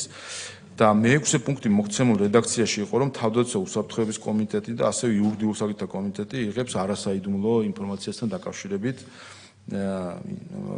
შესაძლებლობებთან დაკავშირებით ინფორმაციას. ინიციირებულ ვერსიაში ჩვენ ეს ორი პუნქტი გაერთიანებული ქონდა, რომ ნდობის ჯგუფი იღებდა როგორც საიდუმლო, ისე არასაიდუმლოს და მე რომ დავაკვირდით, აქ უნდა გავამიჯნოთ ერთმანეთისგან ნდობის ჯგუფი, რომელიც თავდაცვის და უსაფრთხოების კომიტეტთან ერთად იქმნება. ნდობის ჯგუფი, რომელიც საიდუმლო საკითხებს განიხილავს, ამიტომ მასთან დავტოვეთ მხოლოდ საიდუმლო შესყიდვებზე ინფორმაცია, რაც შეეხება არასაიდუმლო შესყიდვებს, ამას კომიტეტი მიიღებს ჩვეულებრივად, ვინაიდან ეს ჩვეულებრივი საჯარო ინფორმაცია არის. ერთადერთი რაც იცვლება, რომ იურიდიულ საკითხთა კომიტეტი აქედან ამ ხრივადაც ცოტა გაუგებარი იყო იმ ხრივ, რა როლს ასრულებდა იურიდიულ საკითხთა კომიტეტი ამ შემთხვევაში, ვინაიდან თავდაცვის უსაფრთხოების კომიტეტი არის ის კომიტეტი, რომელიც კურირებს ამ თემებს, ამიტომ საკმარისია, რომ მიიღოს თავდაცვის უსაფრთხოების კომიტეტმა და იურიდიულ საკითხთა კომიტეტის მიერ მიღება საჭირო აღარ არის. კეთილი, სხვა არ არის ცვლილება ამ თავში, შესაბამისად ხო, ცვლილებით, არ არის სხვა ცვლილება. კითხვები თუ აქვს კოლეგებს, მოსაზრებები, არ არის ასეთი. ბატონ შალო, მე-20 თავი გახლავთ პარლამენტის წინაშე ანგარიშგება. აქ 174 მუხლში რედაქციული ხასიათის შესწორება არის, რომ საჯარო სამართლის იურიდიული პირის გამეორება არ ხდება, პირდაპირ ანტიკორუფციული ბიურო იქნება ნახსენები, სხვა ცვლილებები არ არის. კეთილი, კითხვები, მოსაზრებები არ არის. 21 თავი გახლავთ საქართველოს პრეზიდენტის არჩევა. აქ რაიმე ცვლილებები არ არის. არ არის, მოსაზრებებიც და კითხვებიც არ არის. 22 თავი საქართველოს მთავრობისთვის ნდობისა და უნდობლობის გამოცხადების წესი. ცვლილებები არ არის. კითხვები, კოლეგებო, არ არის ასეთი. 23 თავი საქართველოს კონსტიტუციით და სხვა საკანონმდებლო აქტებით გათვალისწინებულ სხვა თანამდებობის პირთა არჩევა დანიშნულზე თანხმობის მიცემა. აქ 191 მუხში ერთი ცვლილება ეხება რედაქციული ხასიათის არის, ვინაიდან აქამდე სპეციალურ საგამოძიებო კომისია სამსახურში პერსონალმაცემთა დაცვის სამსახურზე მთავრობის მხრიდან პრემიერ-მინისტრის წარმოგიდგენდა ორ კანდიდატურას, საიდანაც აგვეჩე, ვიცით რომ ეს მიდგომა შეუცვალეთ და ვინაიდან შერჩევა ხდება პრემიერ-მინისტრის მხრიდან წარმოადგენს ერთ კანდიდატურას, რომელიც მას მიაჩნია სასურველად და პარლამენტი გადაწყვეტს დაუჩერს თუ არა მხარი, ამიტომ ჩანაწერი რომ სხვა კანდიდატზე მეტი ხმას იღებს, უკვე არარელევანტურია, ვინაიდან მხოლოდ ერთი კანდიდატურა არის და ამიტომ ეს ჩასწორდა და მესამე პუნქტის დაახლოებით იგივე საკითხის არის რედაქციული გასწორება. კეთილი. კითხვები კოლეგებს არა აქვთ. შესაბამისად გადავდივართ 24 თავზე იმპიჩმენტის წესით თანამდებობის პირთა თანამდებობიდან გადაყენებამ. აქ არ არის 20 რომელი მეოთხე? ეს არის 24 თავი. დიახ, არ არის ცვლილებები. ცვლილება არ განუცდია. კეთილი, არ არის ასევე კითხვები 25 თავი თანამდებობის პირის გადადგომის ან მათი უფლებამოსილების სხვაგვარად შეწყვეტის წესით თანამდებობის პირთა გათავისუფლება. აქ 210 მუხში რედაქციულ ხასიათში შესწორება არის, სხვა ცვლილებები არ არის. კეთილი, კითხვები, კოლეგებო, არ არის კითხვები დარბაზში. შემდეგ ეს არის 26-ე თავი საქართველოსა და სხვა სახელმწიფოთა ოფიციალური საპარლამენტო დელეგაციები, მუდმივი მოქმედი საპარლამენტო დელეგაციები, მეგობრობის ჯგუფები. აქ რედაქციული ხასიათია, ვთქვათ, დღეს მოქმედ რედაქციაშიც ოფიციალური საპარლამენტო დელეგაცია არის ერთი მუხლი და 217-ია მუდმივი მოქმედი. გამოდის თითქოს ის არ არის ოფიციალური, ამიტომ ეს სიტყვა ოფიციალურს ვიღებთ, ვინაიდან გასაგებია ყველაფერი ოფიციალურია, რაც დელეგაციაა, ამიტომ იქნება ერთჯერადი დელეგაციები და მუდმივი მოქმედი დელეგაციები. ეს იქნება გამიჩნია. კეთილი. დიახ. და 219 მოხშიც, პრინციპში რედაქციული ხასიათის ნიშნა არის, მაგ შესაძლებლობა არის, რომ სხვა ქვეყნის წარმომადგენელი სხვა ქვეყნის წარმომადგენლები რომ გამოვიდნენ პარლამენტის პლენუმის ხდომაზე და გამოჩენილი მოღვაწეები ეწერა, ახლა ამის ისე თქვა შეფასებით კატეგორიები რა ქონდეს, უბრალოდ სხვა პირი ან დელეგაციის წარმომადგენელი, მთავრობის, სახელმწიფოს მეთაურები, ვისაც ექნებათ შესაძლებლობა თუ კი პარლამენტის თავმჯდომარის გადაწყვეტილება უყურთ ამისთვის საჭირო, რომ მიმართოს პარლამენტს პლენარის ხდომის დროს. რაც შეეხება დასახელებს, აქ დაუბრუნდე თუ კი ამაზე რაღაც კითხვები თუ იყო. ანუ 216 მუხლი ითვალისწინებდა დღესაც მოქმედ რედაქციაში არის საქართველოს ოფიციალური საპარლამენტო დელეგაციები, 217 მუდმივი მოქმედი საპარლამენტო დელეგაციები. ტერმინი ოფიციალური ზედმეტია ვფიქრობ, ვინაიდან ოფიციალურია ყველაფერი, რაც პარლამენტიდან ხდება. ამიტომ გამიჯვნისთვის არის ერთჯერადი საპარლამენტო დელეგაციები და მუდმივი მოქმედი საპარლამენტო დელეგაციები. მაგალითად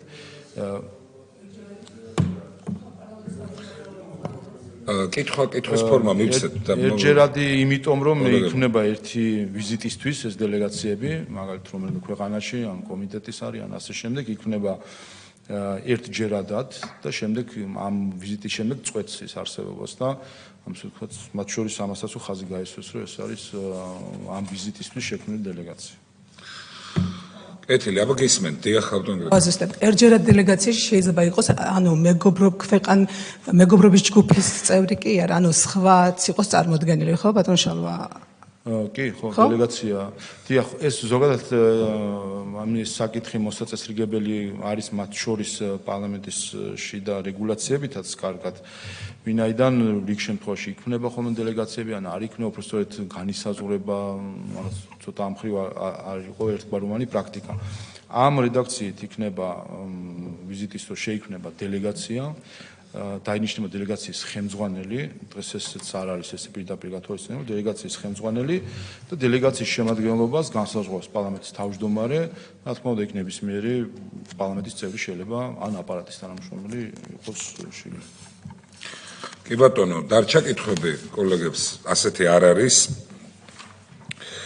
კეთილი, შემდეგი გახლავთ უკვე 27 თავი, ეს არის განსაკუთრებული პროცედურები. აქაც 222 მუხში რედაქციულ ხასიათს არის 1/5-თან დაკავშირებით არანაკლებ 1/5, მაინც რომ დაზუსტდეს. არა ზუსტად 1/5. კი ბატონო, კითხვები გაქვთ? არა აქვთ კოლეგებს, მოსაზრებები არ არის. შესაბამისად 22 თავი, ეს არის ამომრჩევლებთან ურთიერთობა ოლქის დელეგატის ბიურო პეტიცია. ხო, აქ არანშულებები არ არის. არ არის. კეთილი, არ არის არც კითხვები. გადავდივართ 29 თავზე პასუხისმგებლობა რეგლამენტის დარღვევისთვის და საპარლამენტო ეთიკა. აქ დაზუსტა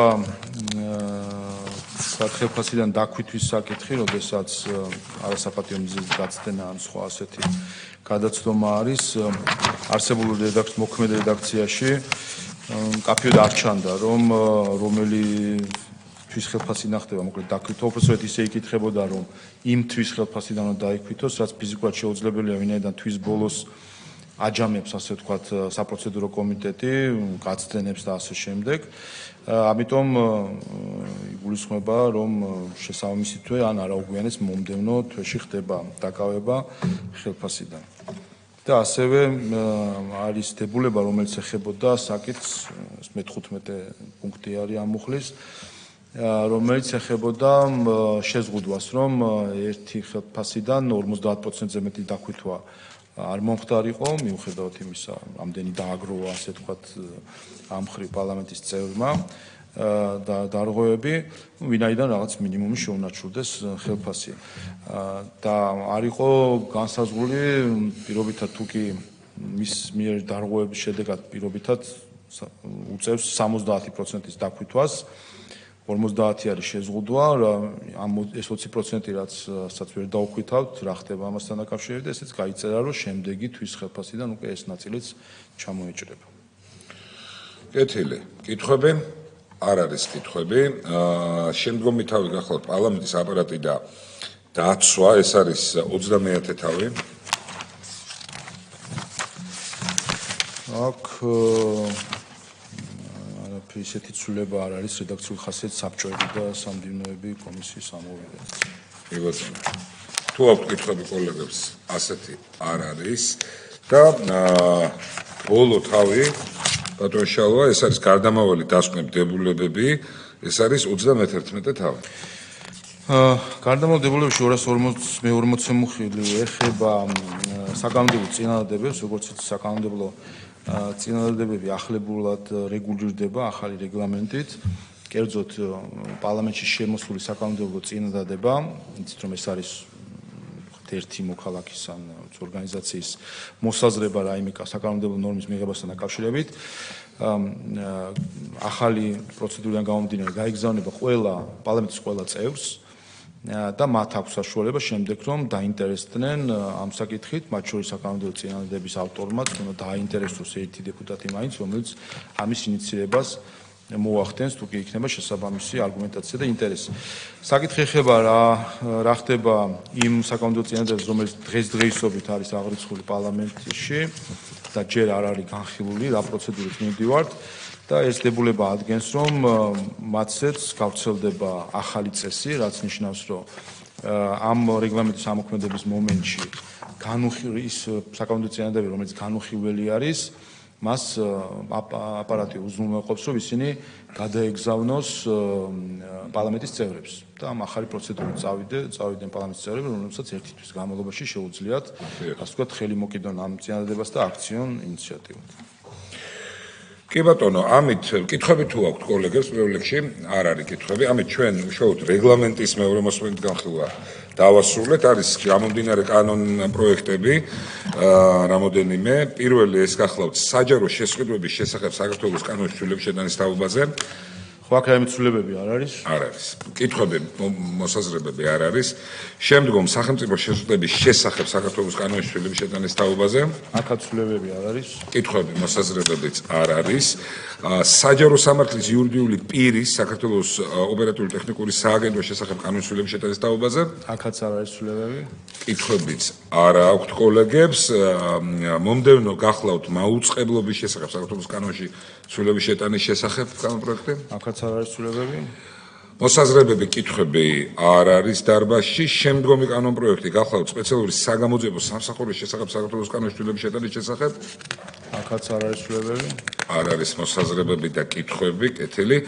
ბავშვის უფლებათა კოდექსში ცვლილების შეტანის შესახებ. არ არის ცვლილებები. მოსაზრებები კითხვები არ არის. პერსონალური მონაცემების დაცვის შესახებ საქართველოს კანონის ცვლილების შეტანის შესახებ. არ არის ცვლილებები. არც კითხვები აქვთ კოლეგებს. ოფიციალური სტატისტიკის შესახებ საქართველოს კანონის ცვლილების შეტანის თაობაზე კანონპროექტი. არც აქ არის ცვლილებები. კი ბატონო, კითხვებიც არ არის. საქართველოს ეროვნული ბანკის შესახებ, საქართველოს ორგანულ კანონის ცვლილების შეტანის შესახებ კანონპროექტი. არც აქ არის ცვლილებები. და ბოლო გახლავთ პროკურატურის შესახებ საქართველოს ორგანულ კანონში ცვლილების შეტანის თაობაზე კანონპროექტი. ცვლილებები არ არის. კითხვები და მოსაზრებები არ გააჩნიათ. ბატონო შალო, დიდი მადლობა დეტალური მოხსენებისთვის. მეორე მოსმენით განხილულია ეს საკითხი და ჩვენ შეგვიძლია უკვე კენჭისყრაზე დავაყენოთ კოლეგებო საქართველოს პარლამენტის რეგლამენტში ცვლილების შეტანის თაობაზე მეორე მოსმენით კანონ პროექტი თანდართულ კანონ პროექტებთან ერთად. ვინ არის მომხრე? მიღებულია ერთხმად. დიდი მადლობა, სხდომა დასრულებულია.